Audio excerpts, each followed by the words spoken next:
Bismillah, alhamdulillah, wa salatu wa salamu ala rasulillah. We all want to know what our Creator wants of us. We want to know the message of our Creator. And we want to know the properly preserved, authentic message. And we as Muslims believe that that same Creator revealed the Injil, the Bible, to the Prophet Isa, Jesus, peace be upon him. And the same Creator revealed the Quran to the Prophet Muhammad, peace be upon him. But which one was preserved?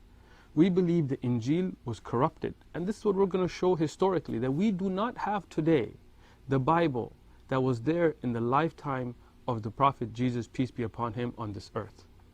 And we will prove historically that we do have the Quran, word by word, letter by letter, as it was during the lifetime of the Prophet Muhammad, peace be upon him. And look at historic documentation. The original authors of John, Matthew, Mark, and Luke are unknown. These are not the apostles. Google it, look this up. Even though they're named after them, the authors were 70 to 100 years after Jesus, peace be upon him. And the first Bible that was commissioned as a book was 300 AD by the Emperor Constantine. 300 years after Jesus, peace be upon him. And if we look at the standard Bible the way we see it today, we find differences. The Catholics have 73 books, the Protestants have 66 books, the Mormons have the Book of Mormon. Which one is it? And who chose these books? The Council of Nicaea in 325. They took all the Hebrew writings from Jesus and his followers and they burnt them and they put together a standard Bible. And they said if anybody is caught with an original writing, they would be put to death. Why were the Romans so afraid of the original teachings of Jesus, peace be upon him? Because they had corrupted it. And that's why we find that a man named King James, who was called the Queen of England due to his homosexual affairs. You can look this up yourself. King James, the one who commissioned the Bible, was a man who had long-term affairs with men and animals and things. And he was called the Queen of England. But he is the one in 1611 that commissioned to put together, as we see, the King James Version of the Bible. And the Archbishop of Canterbury in 1885 standardized it in the way that we see today. Now, you have to ask yourself, why the differences? Why do the Catholics have 73 books and the Protestants only 66? What about the Gospel of Barnabas and other books that are lost, that are not considered a part of the Bible today? Where is the original message?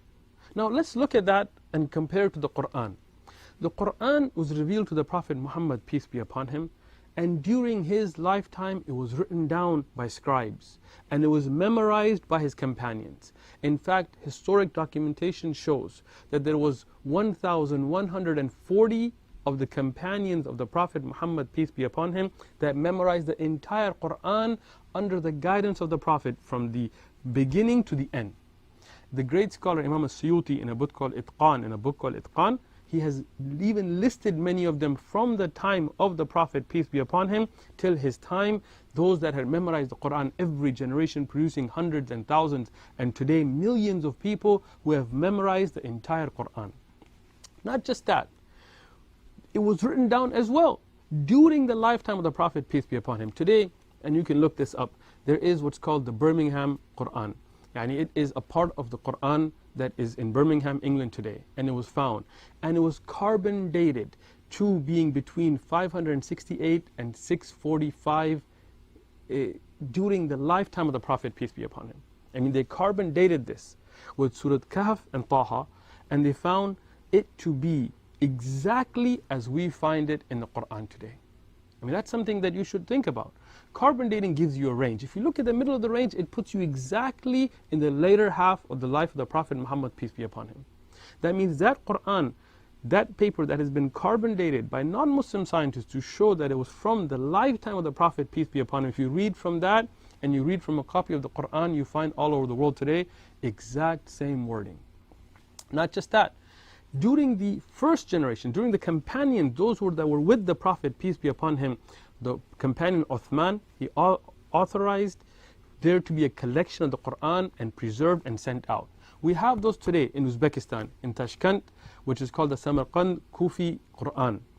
And that has been carbon dated to be between 595 and 855, putting in the middle of that during the Khilafah, during the time of Uthman, the Ottoman which was the third caliph from the righteous guided caliphs, during the companions of the Prophet, peace be upon him. The whole Quran, we have it carbon dated to the first generation of Islam, and it's exactly matching every Quran that you find. That's why there's only one Quran. Whether somebody is from the Ahl Sunnah, Rafid, or any other sect, you will find only one Quran, because this is the preserved message of God. Don't you owe it to yourself to at least read it?